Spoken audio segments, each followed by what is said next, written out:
Hello little cubs, I hope you're all doing well. Welcome back to Storytime with Mama Bear and more Aesop's Fables. Tonight with me, reading these beautiful stories, is the very cheeky and the very foxy VulpeculASMR, or you may also know her as Angelita. When I first heard this beautiful lady's voice, I could not help but ask her to take part in this collab with me, and I'm so honored that she said yes. I'm going to link her channel in the description below so you can check out her amazing content. It really is worth watching. And if you do enjoy this video, please be sure to give it a like and share with your family and friends. And of course be sure to subscribe for more story time with Mama Bear. I hope you all enjoy and sweet dreams. The Eagle and the Beetle. A beetle once begged the eagle to spare a hare which had run to her for protection, but the eagle pounced upon her prey, the sweep of her great wings tumbling the beetle 12 feet away.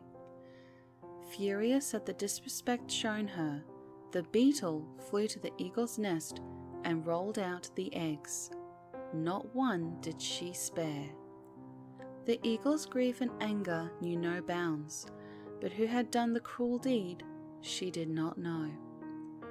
The next year, the eagle built up her nest far upon a mountain crag, but the beetle found it and again destroyed the eggs.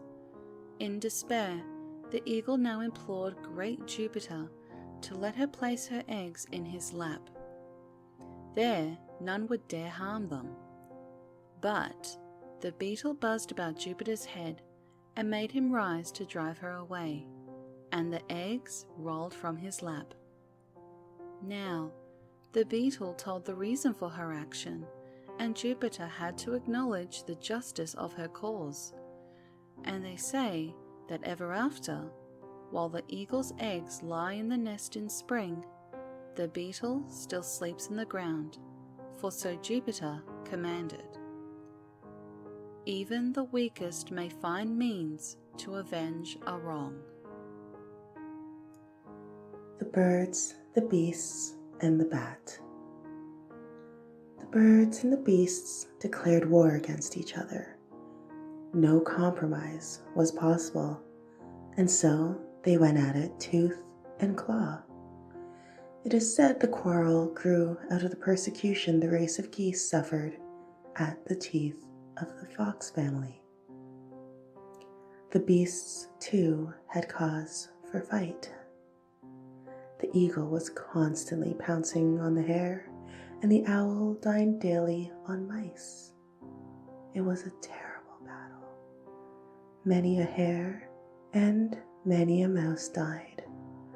Chickens and geese fell by the score, and the victor always stopped for a feast. Now, the bat family had not openly joined either side. They were a very politic race. So, when they saw the birds getting the better of it, they were birds for all there was in it. But when the tide of battle turned, they immediately sided with the beasts. When the battle was over, the conduct of the bats was discussed at the peace conference. Such deceit was unpardonable, and birds and beasts made common cause to drive out the bats. And since then, the bat family hides in dark towers and deserted ruins, flying out only in the night. Moral of the story: the deceitful have no friends. The Gnat and the Bull. A gnat flew over the meadow with much buzzing for so small a creature and settled on the tip of one of the horns of a bull. After he had rested a short time, he made ready to fly away, but before he left, he begged the bull's pardon for having used his horn for a resting place. "You must be very glad to have me go now," he said. "It's all the same to me," replied the bull. "I did not even know you were there." We are often of greater importance in our own eyes than in the eyes of our neighbour. The smaller the mind, the greater the conceit. The Dog, the Cock, and the Fox. A dog and a cock, who were the best of friends, wished very much to see something of the world. So they decided to leave the farmyard and to set out into the world along the road that led to the woods. The two comrades traveled along in the very best of spirits and without meeting any adventure to speak of. At nightfall, the cock, looking for a place to roost, as was his custom, spied nearby a hollow tree that he thought would do very nicely for a night's lodging.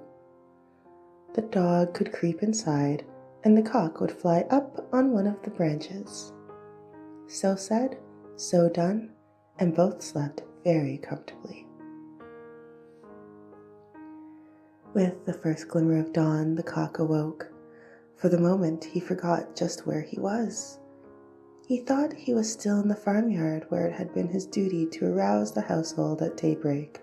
So, standing up on tiptoes, he flapped his wings and crowed lustily. But instead of awakening the farmer, he awakened a fox not far off in the wood. The fox immediately had rosy visions of a very delicious breakfast.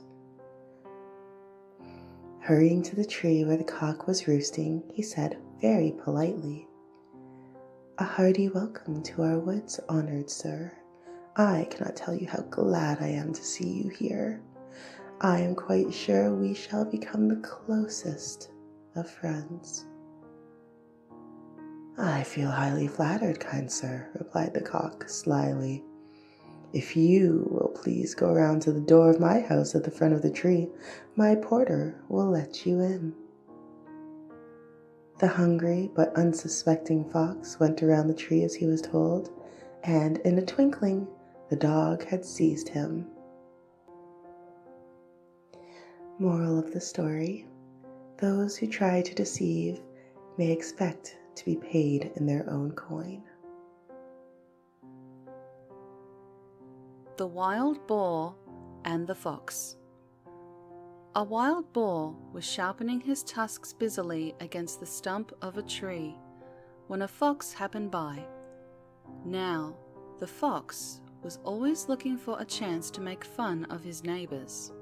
So, he made a great show of looking anxiously about, as if in fear of some hidden enemy. But the boar kept right on with his work. "Why are you doing that?" asked the fox at last with a grin. "There isn't any danger that I can see." "True enough," replied the boar. "But when danger does come, there will be no time for such work as this. My weapons will have to be ready for use then, or I shall suffer for it." Preparedness for war is the best guarantee of peace. The Lion, the Bear, and the Fox. Just as a great bear rushed to seize a stray kid, a lion leapt from another direction upon the same prey. The two fought furiously for the prize, until they had received so many wounds that both sank down, unable to continue the battle.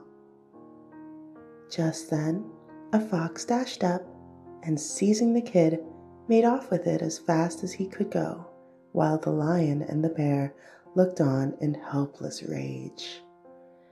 How much better it would have been, they said, to have shared in a friendly spirit.